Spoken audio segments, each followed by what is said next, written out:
Mein Name ist Maria, ich bin Gründerin und Managing Partner von Inveox. Wir automatisieren und vernetzen Pathologielabore, um damit die Krebsdiagnose zu verbessern, Fehler zu verringern, aber auch die Labore effizienter zu machen.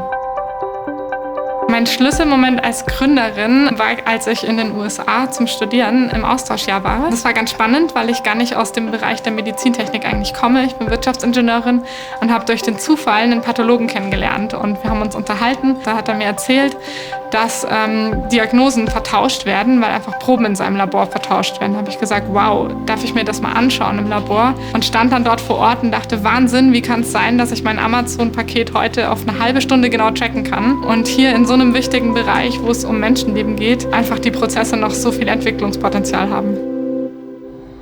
So Momente, wo ich alles hinschmeißen würde, die gibt es quasi jeden Tag. Als Startup-Gründer ist man die ganze Zeit auf der Welle zwischen wow, alles läuft mega super und oh mein Gott, das wird nie was unterwegs. Und ich glaube, es ist ganz wichtig, dass man einfach Gründe hat, warum man weitermachen will, dass man sich auch gegenseitig unterstützt, um da weiter voranzukommen.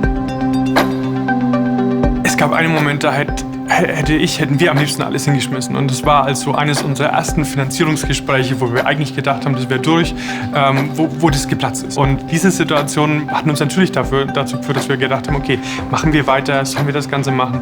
Und da hat uns unser Team super aufgefangen, aber auch Maria und ich konnten wir uns gegenseitig unterstützen, rausziehen. Wir haben daraus unsere Lehren gezogen für das erste Investment, das wir dann kurz danach auch abschließen konnten.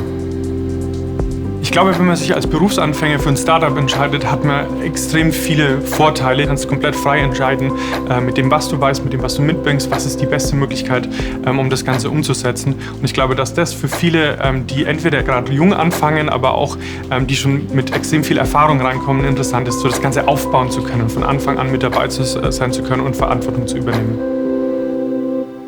Also mir selber war das anfangs gar nicht bewusst, dass ich als Frau zu den wenigen gehöre, also dass es einfach nicht so viele Gründerinnen gibt, sondern ich habe einfach das verfolgt, was ich gerne mache und unbedingt machen wollte.